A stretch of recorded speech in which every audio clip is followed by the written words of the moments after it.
Assalamualaikum warahmatullahi wabarakatuh. Perkenalkan, saya Eva Amelia dengan NIM 202508100106 dari kelas T NFC 202503. Di sini saya akan menjelaskan terkait proyek mata kuliah Sistem Teknologi Basis Data dengan judul Sistem Pesanan Layanan Percetakan, yang dimana saya melakukan observasi di Rifki Putra Fotokopi, Desa Sembawa, Kecamatan Jalksana, Kabupaten Kuningan. Yang dimana setelah saya melakukan observasi itu, sistem pemesanan jasa percetakan di sana itu masih manual, datang ke tempat langsung atau via WhatsApp. Nah, setelah dilakukan observasi juga ternyata sering terjadi insiden cetak ganda, kemudian suka ada dokumen yang tertinggal, hingga pesanan yang tertukar antar pelanggannya gitu. Maka dari itu, dengan hal ini dibutuhkannya sistem pesanan layanan percetakan agar lebih mudah dan lebih lancar dalam operasional pemesanannya. Maka dari itu dibutuhkannya sistem pesanan layanan percetakan. Nah, di sini saya buat yang pertama itu diagram konteks yang dimana adanya sistem yang berinteraksi langsung dengan dua entitas, yaitu pelanggan dan juga admin. Admin di sini itu dari ownernya sendiri, gitu. Nah, di sini pelanggan itu memasukkan data pelanggan, nomor HP, password, data pesanan, data pembayaran, dan juga detail pesanan beserta filenya ke dalam sistem. Kemudian, sistem akan sebagai feedbacknya menampilkan kembali data pelanggan, data pesanan, data detail pesanannya, total biayanya, data pembayarannya, dan status pesanannya ditampilkan kembali ke pelanggan. Lalu, admin di sini bisa memasukkan username dan password dalam proses login, kemudian memasukkan data layanan, data pelanggan, dan juga data pesanan, yang dimana sistem juga akan menampilkan kembali data layanan, data pelanggan, data pesanan, status pesanan, informasi total biaya, hingga data pembayarannya ke admin. Jadi di sini adanya interaksi langsung antara pelanggan, admin, dan juga sistem.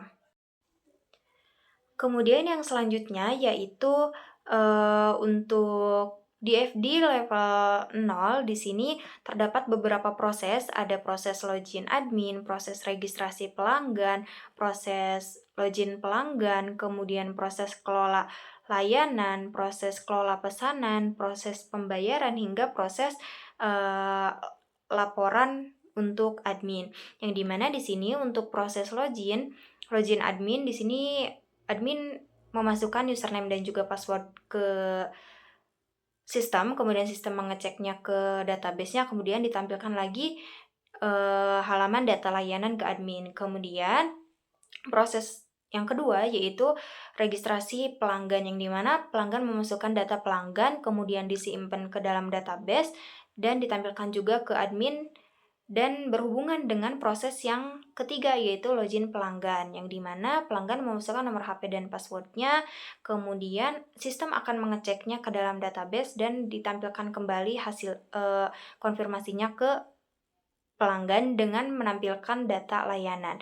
Untuk proses pengelola layanan di sini ada proses keempat yang dilakukan oleh admin untuk menambahkan data layanannya, kemudian sistem menyimpan datanya ke dalam database layanan, lalu ditampilkan lagi ke admin dan juga ditampilkan ke pelanggan untuk ke proses berikutnya yaitu proses kelola pesanan, yang dimana ini pelanggan itu melakukan pemesanan dengan memasukkan data pelanggannya melalui proses login tadi, kemudian data pesanannya apa saja itu diproses, kemudian memasukkan juga data detail pesanannya beserta file yang akan dicetaknya.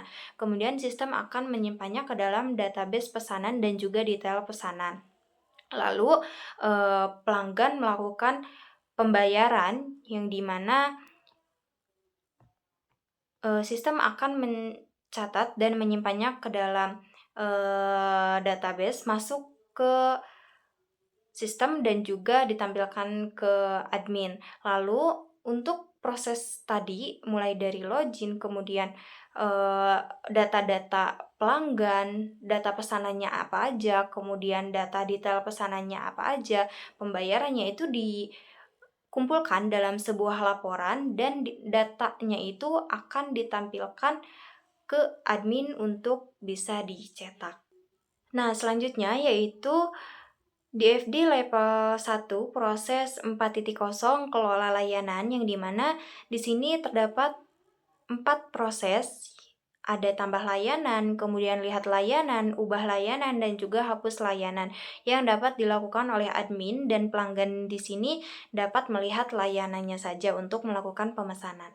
Kemudian yang selanjutnya yaitu ada DFD level 1 proses 5.0 yaitu kelola pesanan, yang dimana di sini terbagi menjadi beberapa proses lagi, ada tambah pesanan, lihat pesanan, menghitung total biaya, dan juga update status pesanan, yang dimana pelanggan yang menambahkan pesanannya kemudian disimpan ke dalam database, ditampilkan ke admin untuk dilihat, kemudian sistem akan menghitung total biayanya dan admin dapat mengupdate status pesanannya melalui sistem, dan juga akan ditampilkan kembali ke pelanggan. Nah, untuk yang selanjutnya itu ada kamus data. Di sini ada arus data registrasi pelanggan yang merupakan data identitas pelanggan yang baru saja mendaftar ke dalam sistem untuk disimpan ke dalam database, yang isinya ada ID pelanggan, nama pelanggan, nomor HP pelanggan, username, dan juga password pelanggan.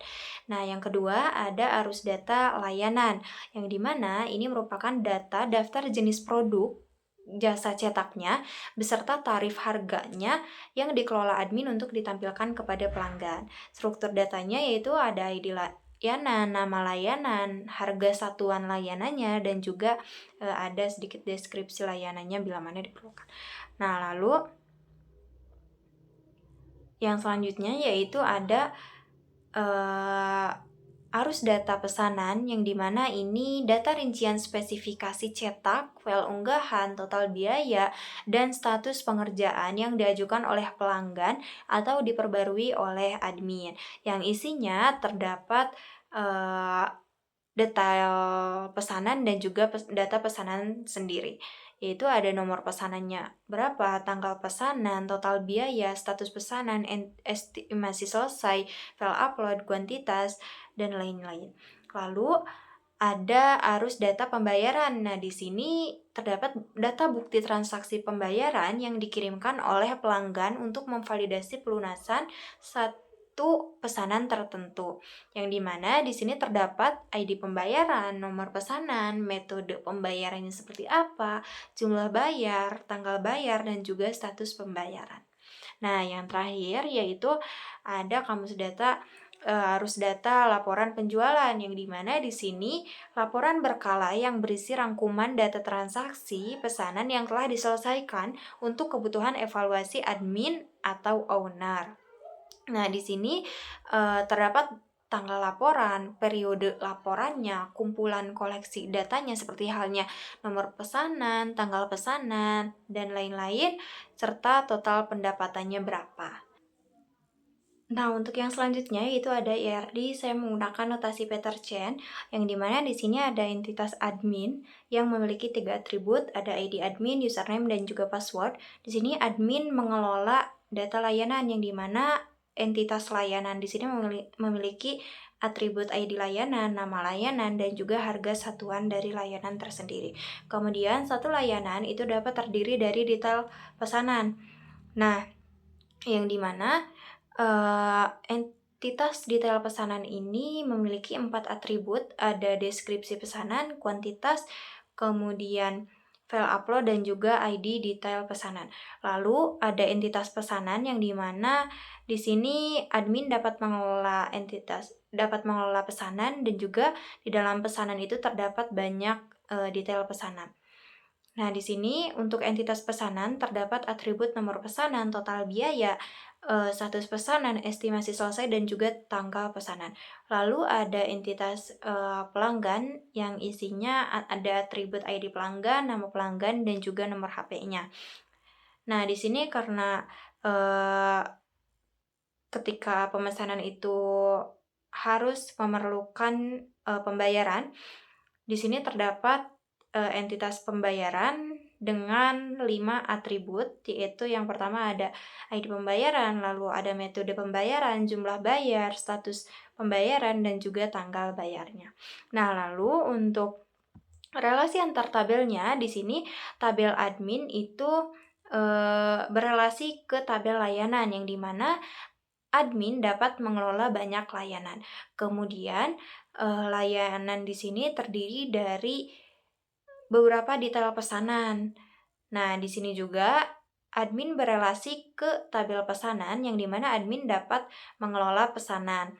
Nah, pelanggan juga berelasi ke pesanan karena di sini satu pelanggan dapat melakukan beberapa pesanan. Lalu, pesanan di sini dapat memiliki beberapa detail pesanan, dan pesanan juga berelasi ke tabel pembayaran karena pesanan memerlukan pembayaran. Seperti itu. Nah, lalu untuk reach Victor sistem yang sedang berjalannya, yaitu ada owner menginstruksikan pelanggan untuk melihat daftar layanan dan juga harganya, kemudian pelanggan melihat daftar layanan dan juga harganya, lalu pelanggan menyampaikan pesanannya dan mengirimkan file yang akan dicetaknya melalui WhatsApp. Lalu pesanan pelanggan akan diproses oleh owner.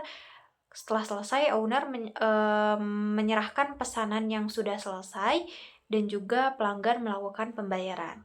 Kemudian untuk reach Victor sistem yang diusulkan, yaitu di sini admin atau owner dapat melakukan login, kemudian sistem akan memvalidasinya melalui database, lalu admin dapat mengelola data layanan dan juga data pesanan.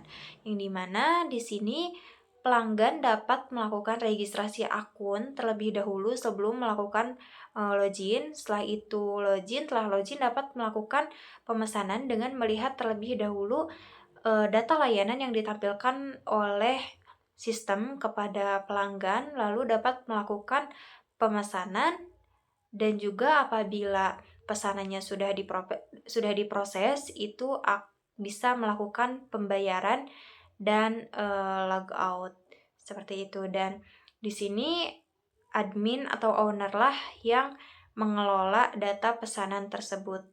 Apabila kedua aktor tersebut sudah melakukan aktivitasnya, dapat langsung melakukan logout saja. Kemudian dapat menyerahkan pesanannya secara langsung dari owner ke pelanggan tersebut. Nah, kemudian di sini terdapat skenario, yang dimana skenario inilah tahap alur yang lebih jelas gitu dari per aktivitas yang ada di use case tersebut. Nah, di sini ada skenario registrasi akun, yang dimana di sini aktornya atau pelanggannya itu belum memiliki akun dan berada di halaman awal aplikasi. Di sini aktor membuka aplikasi, kemudian sistem akan menampilkan halaman registrasi, lalu aktor mengisi data dirinya, lalu sistem akan memvalidasi data pendaftarannya, lalu jika datanya valid akan menyimpan ke dalam database dan sistem akan menampilkan notifikasi pendaftaran berhasil. Lalu yang kedua itu ada skenario pada use case melakukan login, yang dimana ini untuk memverifikasi identitas pengguna sebelum masuk ke sistem. Nah, di sini aktor membuka halaman login, kemudian sistem akan menampilkan form login, kemudian aktor mengisi username dan juga passwordnya, lalu mengklik tombol login, lalu sistem akan memverifikasi data login tersebut. Jika valid, akan berhasil masuk ke aplikasi dan berada di halaman dashboard sesuai perannya. Apabila loginnya itu pelanggan, ya berarti nanti akan masuk ke dashboard pelanggan. Apabila admin, itu akan masuk ke dashboard admin. Lalu untuk skenario yang ketiga itu ada kelola layanan. Di sini skenario kelola layanan itu karena kelola itu kan di dalamnya terdapat CRUD. Jadi di sini di skenario saya perjelas lagi, ada tambah layanan, lihat layanan, edit layanan, dan juga hapus layanan. Di sini aktornya itu admin, yang dimana admin sudah login dan berada di halaman kelola data layanan. Admin memilih menu tambah layanan, kemudian sistem menampilkan form tambah layanan, kemudian admin mengisi data layanan, kemudian sistem memvalidasi data layanan. Jika valid akan tersimpan di dalam database dan tampil pada daftar layanan yang dapat dipesan oleh pelanggan.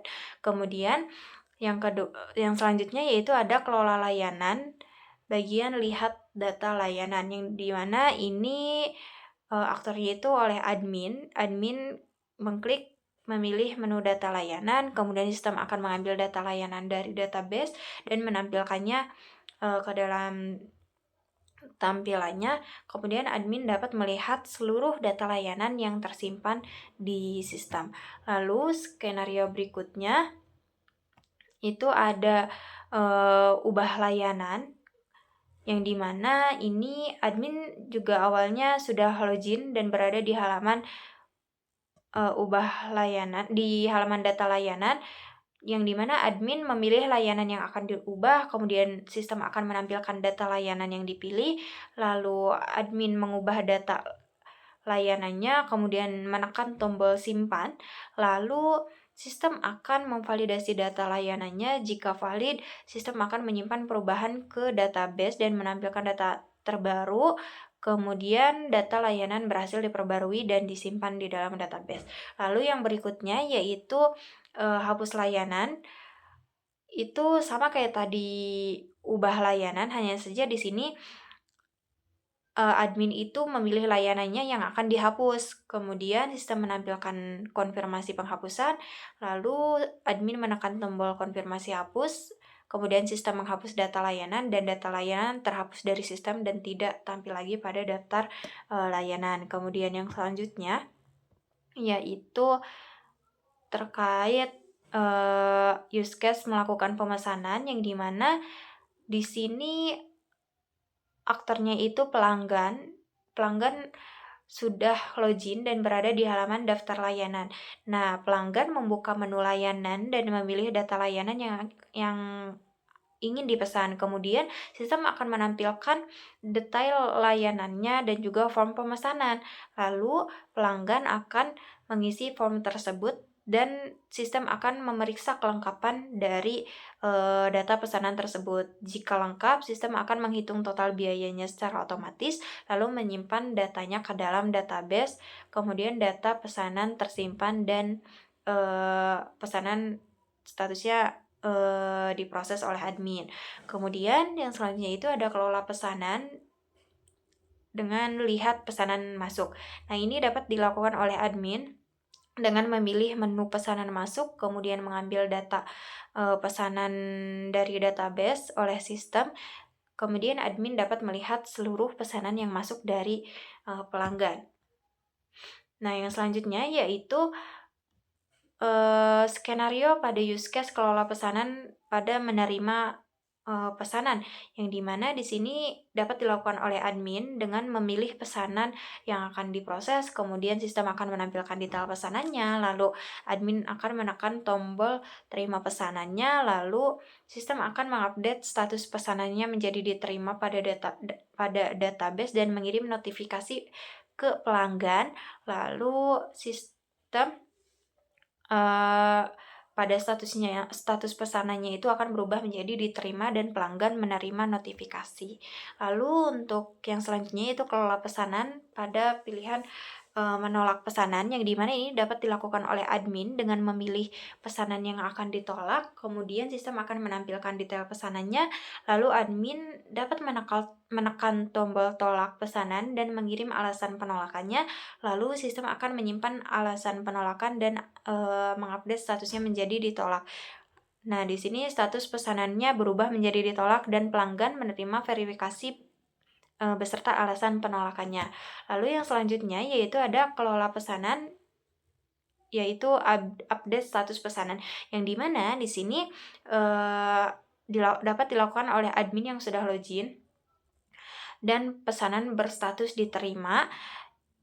Di sini admin dapat memilih pesanan yang sedang diproses, kemudian sistem menampilkan detail pesanannya, lalu admin dapat mengubah statusnya menjadi diproses, lalu sistem menyimpan status diproses ke dalam database, kemudian admin setelah menyelesaikan pekerjaannya maka mengubah statusnya menjadi selesai, lalu sistem akan menyimpan updatean statusnya yang sudah selesai maka status pesanan berubah menjadi selesai dan pelanggan menerima notifikasi tersebut. Kemudian skenario yang berikutnya yaitu melakukan pembayaran yang dilakukan oleh aktornya itu pelanggan. Di sini pelanggan sudah memiliki pesanan dengan total biaya yang tertera oleh sistem gitu. Nah, di sini pelanggan melihat total biaya pesanannya, kemudian sistem akan menampilkan rincian biayanya, lalu pelanggan dapat memilih metode pembayarannya, kemudian sistem memberikan eh, kemudian sistem memeriksa data pembayarannya. Jika tidak valid, sistem menampilkan pesan kesalahan dan kembali ke poin 3. Apabila valid, sistem akan mencatat pembayaran ke database dan menampilkan status pembayarannya. Nah, di sini data pembayaran tersimpan dan status pesanan diperbarui menjadi sudah dibayar. Nah, kemudian untuk use case berikutnya yaitu melihat laporan penjualan. Nah, ini dapat dilakukan oleh admin, yang dimana admin ini posisinya sudah login dan berada di halaman dashboard. Nah, di sini admin memilih menu laporan penjualan, kemudian sistem mengambil data penjualan dari database dan menyajikan laporan penjualan. Kemudian admin dapat melihat datanya dan juga mengunduh laporan tersebut. Nah, di sini admin dapat melihat dan mengunduh laporan penjualan sesuai periode yang dipilih. Nah, selanjutnya yaitu eh, skenario dari use case melakukan logout, yang dimana ini untuk mengakhiri session hak akses pengguna dengan aman dari sistem. Nah, ini dapat dilakukan oleh pelanggan dan juga admin, yang dimana kedua pengguna tersebut sedang berada di halaman dashboard dalam keadaan aktif login. Nah, aktor di sini mengklik tombol logout pada panel navigasi menu utama, kemudian mengkonfirmasi pop-up dialog dengan mengklik tombol keluar atau ya. Kemudian sistem akan menerima instruksi keluar dan menghapus status session login aktor secara otomatis di server. Kemudian sistem akan mengalihkan ke halaman form login lagi, maka session pengguna berhasil ditutup dan aplikasi kembali ke halaman login utama. Nah, ini skenario ini berdasarkan use case yang sudah saya buat, yang dimana di sini terdapat admin di sini owner dan juga pelanggan. Di sini admin dapat mengelola data layanan, mengelola data pesanan dan melihat laporan penjualan. Tapi di sini terdapat kata include, yang artinya di sini admin juga harus melakukan login terlebih dahulu. Begitupun pelanggan juga harus melakukan login terlebih dahulu, terkecuali registrasi akun itu bisa langsung registrasi tanpa melakukan login dulu. Nah, di sini pelanggan dapat melakukan registrasi akun, kemudian melakukan pemesanan, melakukan pembayaran, dan juga melakukan logout. Nah, di sini admin dan juga pelanggan apabila sudah login itu apabila sudah melakukan aktivitasnya harus melakukan logout juga apabila sudah selesai. Nah, kemudian di sini juga terdapat UML, yaitu activity diagram, yang dimana activity diagram ini menjelaskan suatu alur dari awalnya aktivitas, alur per aktivitas ya, di sini alur per aktivitas yang menjelaskan berdasarkan skenario yang telah dibuat di awal tadi. Nah, di sini digambarkan di awal mulainya aktivitas tersebut hingga selesainya aktivitas tersebut. Sebagai contoh, karena di sini banyak, di sini saya ambil contoh satu. Di aktivitas registrasi akun, di sini digambarkan bahwa pelanggan memulainya dengan membuka aplikasinya, kemudian sistem menampilkan halaman registrasinya, lalu pelanggan mengisi data dan membuat akunnya, kemudian disimpan ke dalam sistem. Kemudian sistem memvalidasi data pendaftaran tersebut, apakah valid atau tidak. Apabila tidak valid, itu sistem akan mengembalikan lagi ke tampilan untuk mengisi data dan membuat akunnya. Kemudian apabila datanya valid, itu sistem akan menyimpan data akun ke dalam database, kemudian menampilkan notifikasi bahwa pendaftaran berhasil. Nah, maka aktivitas ini selesai. Nah, seperti itu. Jadi, activity diagram ini menjelaskan proses alur dari awal dari awal aktivitas hingga selesainya aktivitas tersebut. Nah, ini ada aktivitas login, tambah layanan, kemudian ada lihat data layanan, ubah layanan, hapus layanan. Di sini melakukan pemesanan, lihat pesanan masuk, menerima pesanan, kemudian menolak pesanan, update status pesanan, melakukan pembayaran, lalu melihat laporan penjualan hingga melakukan logout. Jadi seperti itu. Di sini dijelaskan per aktivitasnya.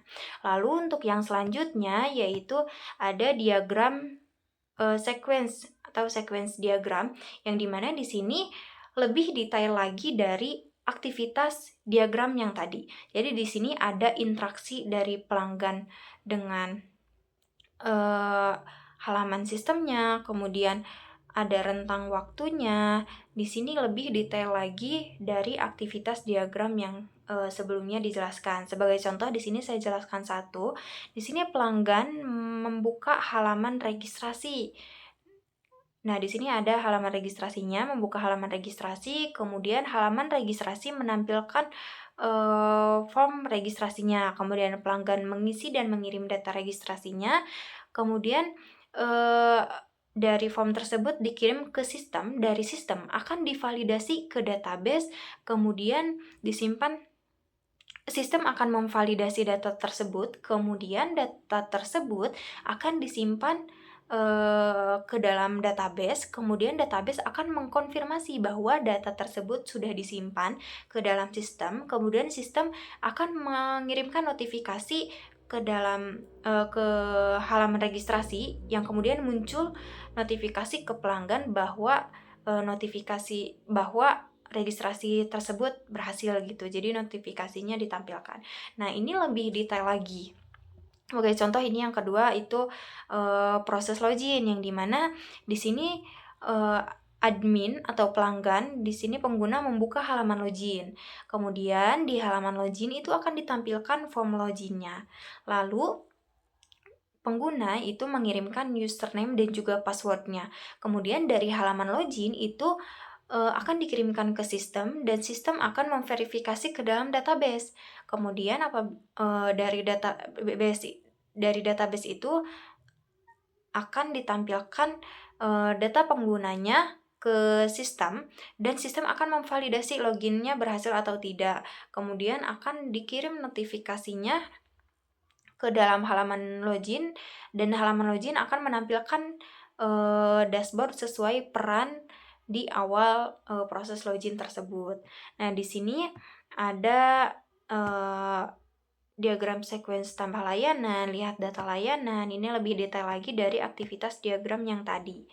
Gitu. Karena ini kalau dijelaskan satu-satu cukup banyak, maka dari itu saya jelaskan di bagian pertamanya saja. Ini ada update status pesanan, melakukan pembayaran, kemudian melihat laporan penjualan, dan melakukan logout. Ini berdasarkan use case di awal juga. Seperti itu. Nah, kemudian ini ada UML di bagian kelas diagram.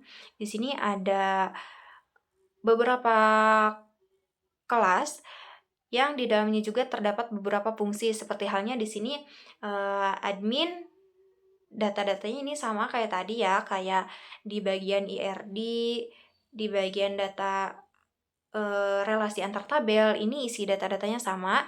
Ada admin, ada layanan, ada detail pesanan, pelanggan, dan juga ada pembayaran. Di dalamnya juga terdapat data-data seperti halnya di admin ini ada ID admin, username, dan juga password. Namun bedanya di kelas diagram ini terdapat beberapa fungsi-fungsi yang ada di dalam kelas tersebut, seperti halnya di sini admin terdapat fungsi untuk melakukan login, kemudian tambah layanan, mengubah layanan, atau di ringkasnya ini mengelola layanan gitu ya. Kemudian dapat menerima pesanan, menolak pesanan, mengupdate status pesanan, dan juga melihat laporan penjualan. Kemudian di sini juga pelanggan terdapat fungsi registrasi akun, kemudian melakukan login, melakukan pemesanan, dan juga melakukan pembayaran. Di sini di dalam pesanan terdapat fungsi hitung total biaya, update status, seperti itu. Jadi kelas diagram ini terdapat beberapa kelas dan di dalamnya itu terdapat fungsi-fungsi yang dapat digunakan nantinya.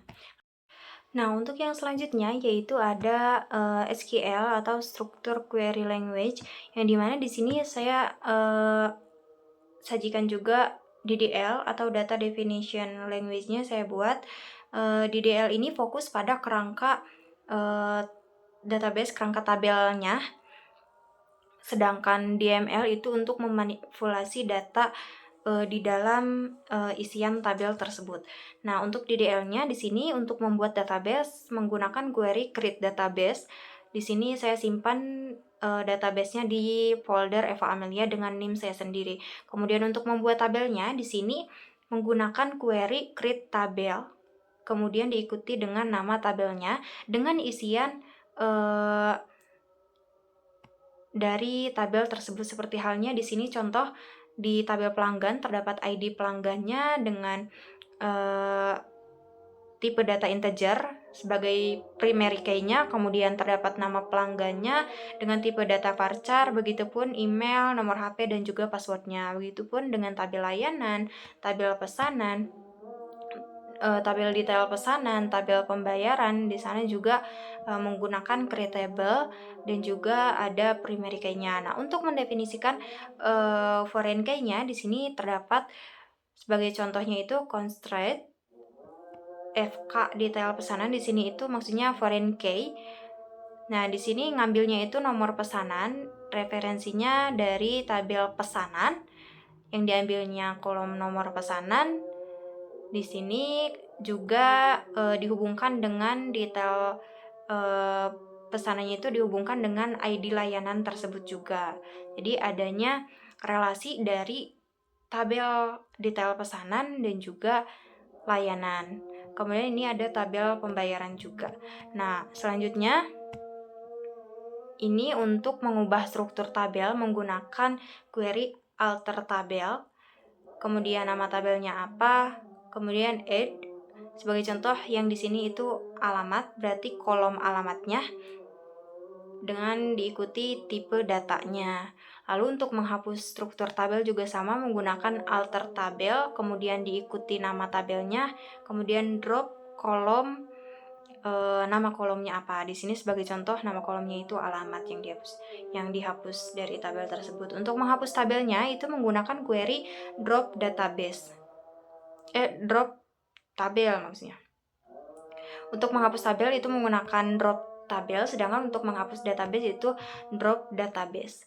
Nah, kemudian di sini untuk DML sendiri, DML itu kan untuk memanipulasi baris data yang ada di dalam tabel tersebut. Nah, untuk menambah record baru pada tabel itu menggunakan query insert into nama tabelnya apa, kemudian value-nya apa. Kemudian untuk data layanan juga sama kayak gitu, pakai insert into. Sebagai contoh di sini data pelanggan, insert into ini tabel pelanggannya, kemudian value-nya ini saya masukkan Eva, kemudian email saya, nomor HP-nya, dan juga password akunnya, seperti itu.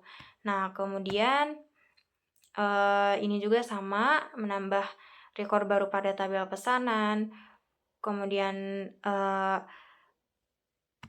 yang selanjutnya ada untuk memperbarui isi record itu bisa menggunakan query update set, yang dimana di sini sebagai contoh update pesanan, update tabel pesanan, set pada baris total biaya, kemudian where pada kolom nomor pesanan yang ke-1, seperti itu. Nah,